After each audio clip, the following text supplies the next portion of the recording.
Okay, in this video we're going to be taking a look at the basic operations in Java and talk specifically about some problem areas with those.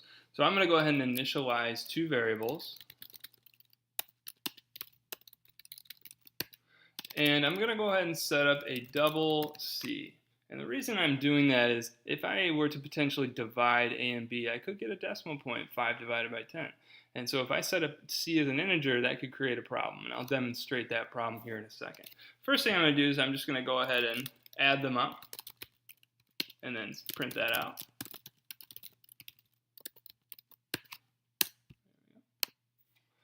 You'll see there we get 15.0 because it's adding the 0.0 because it's double. I can subtract them, get a negative, and that works fine. I can multiply them, and I can divide them. So there's your four basic, and so we're doing A divided by B. Now, what you're seeing here is sort of a normal problem that exists when we're dealing with integer division. Now, even though I have double C, A and B are both integers. So the reason it's giving me 0.0 is because 5 divided by 10, if I do an int divided by an int, I'll always get an int in return, even though I'm saying C is a double. So the way around that, and potentially the way around that is, I'm going to make this a double. And you'll see that once I do that, if I do either one a double, then that creates not that problem, I should say. So when you're doing division, you want to make sure that you've got doubles set up for that division. You do not want to do an int divided by int because you can run into problems with that.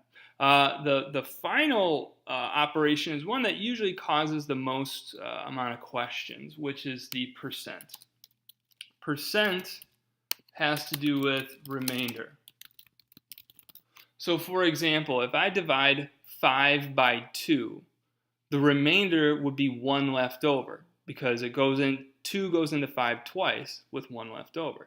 What this is going to give me is the remainder. So let me switch this around for a second so it makes a little bit of more sense, and then we'll play around with some numbers.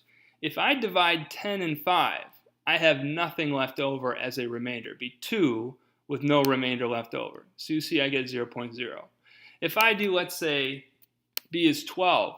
12 divided by 5 is 2 with 2 left over. So my remainder is 2. If I do 13, 5 goes into 13 twice with 3 left over. So now that gives me 3. And so that remainder is really helpful when we do things like looking for even and odd numbers. Because if I divide a number by 2 and it has no remainder, then I know that is an even number. So for example, sorry about that. For example, if I make A, let's say 4, and B is 16. If I do B divided by A, 4 goes into 16 4 times with nothing left over. So therefore, that's 0.0. But if B was an odd number, like let's say 19, and A, let's say, is 2, there should be 1 left over. Okay, so that's what we're looking for there with remainder. That's the one that usually causes the most amount of questions, and the one that seems to be that pops up more often.